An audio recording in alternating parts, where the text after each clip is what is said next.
Hi, my name is Nairi. I'm running an adoption support channel. I'm also doing an attachment series, and this is video number 5.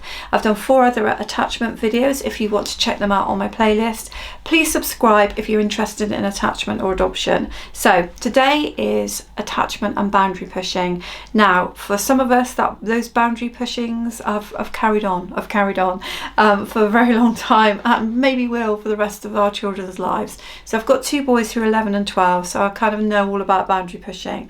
Well, we're now looking at attachment in relation to this. So when the child has started to feel quite settled with you, you're likely to have gone past the honeymoon period and start watching those boundaries being pushed. So you may have noticed that to begin with, the child seemed quite compliant and now they're not. So it could be that they are resisting absolutely everything that you ask them to do. Or it could be they're resisting certain things, or it could be happening at certain times of the day. So the first thing to do is to see if you can see a pattern, but there might not be. There may be no pattern at all. So don't be despondent if you can't see a pattern and it's just happening randomly.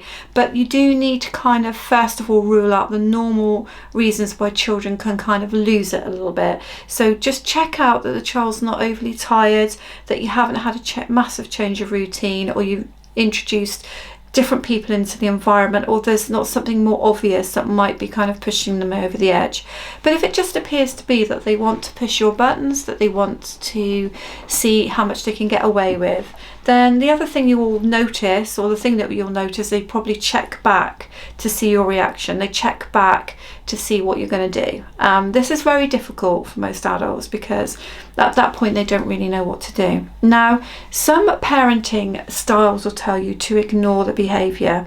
Now, in my experience, and I'm just talking about my experience now, that does not work at all. It doesn't work in our family, and that is because my main boundary pusher is somebody who wants to know that I know he's there.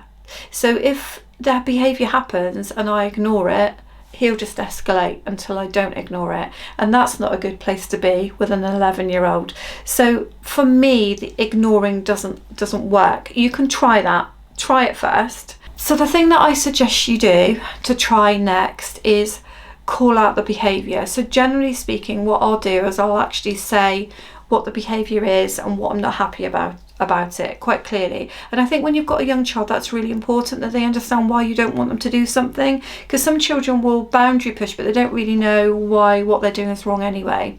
So call out the behaviour.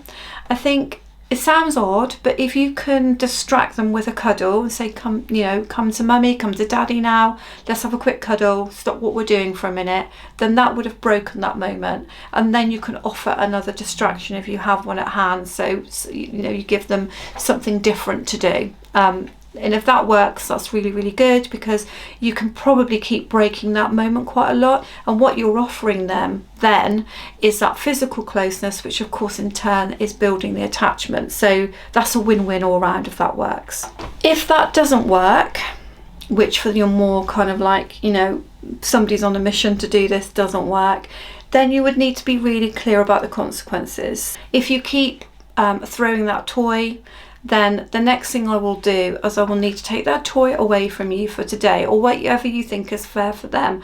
So you say, if you keep doing this, and you need to call it out, then this is what will happen, and this is your first warning. So give them a first warning. They do it again and say, okay, so I've just said, if you keep doing this, this is what will happen to this toy. And then if they do it again, then you need to follow through. So I'll give them one warning, and then if they do it again, I would follow through. Now, this is where my husband and I find this really hard, because obviously the behaviours that we're dealing with an 11-year-old are much different than just throwing a toy. And kind of we give him quite a few warnings before we follow through, and that's because we know what will happen. We know that the house is going to be brought to its knees with screaming and shouting and throwing things, and kind of we don't want to follow through. But when they're younger, the quicker you can follow through, the more they get the message that actually they are getting your attention, but it's not going to actually give them what they want in the end. As I say, the cuddle and the brought closeness is the best way, but then if you have to call out the behaviour and say what the consequence is, you've got to follow through as quick as you possibly can, and both agree. I both agree on that. Now I'm going to interject with a bit of a funny story with our two boys, because I like you to know that we go through things, and then you can identify with me and my children, my husband. So we had one really cracker of an evening where our son was shouting, screaming, throwing things, just a lot really. I think we had to do a kind of like circle around the area in the car with him in the car to try and calm him down. I don't know how long that took because I can't remember it that clearly, but came home and just said, we were talking about the fact that he'd had a pretty good report home from school, and nothing was really raised about behaviour there. There were other things, but behaviour wise he's doing pretty well, and said it's really interesting how you managed to kind of do that at school but you're not doing that at home, like we're seeing all these other things. And he sat and he thought about it. He went, yeah. He said, but that's because I know you'll never chuck me out. And I was like, okay, so you feel pretty secure here. So I don't know whether he was inferring that if he did that at school he'd be chucked out but not at home, or whether he was just inferring he can just let rip at home because we're always going to be there for him. So it was really lovely because it just shows how strong that attachment is with us, but it just goes to show why sometimes the behaviours happen at home, because he knows he can just let it go. And sometimes, you know, when children's attachment starts to build really, really strongly, they will test out the relationship with you and they will feel free just to kind of go for it. And so it can feel a bit frightening when sometimes this child just changes beyond all recognition, but it is a part of the process that your child most likely will go through. Now, there is an exception to the rule. Some children are just challenging and difficult all the way through.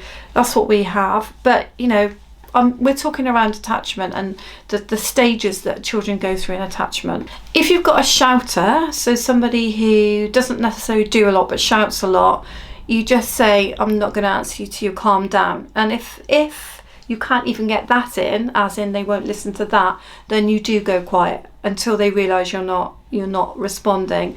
And then you say, if you don't quieten down or you don't stop what you're doing, I'm not going to answer you, so that you can be heard. You can do everything that I've just suggested, but just go through a really bad time with the child, and it's not obvious to you why. You don't know why. Professionals might ask you lots of questions that make you feel that somehow it's your fault, it's to do with your parenting. But you know what? I'm here to tell you it may be none of those things. It might be that your child is being triggered by things that you don't know. It might be that they're just feeling happier with you and they just want to let rip, and nothing you're going to do is going to make a difference. You just have to go through that period of time. So don't be too hard on yourself. Now's the time to call in your respite. Now's the time to get a break. And you will particularly find that things might go downhill actually over holiday times or times when the routine is not the same. So it is what it is, and I don't want you to be too hard on yourself over it. So I hope that video number 5 has helped you. Check out the other 4 videos if you haven't already on the playlist for attachment, and I'll see you on my next video number 6 next week. Thank you for watching Adoption with Nairi.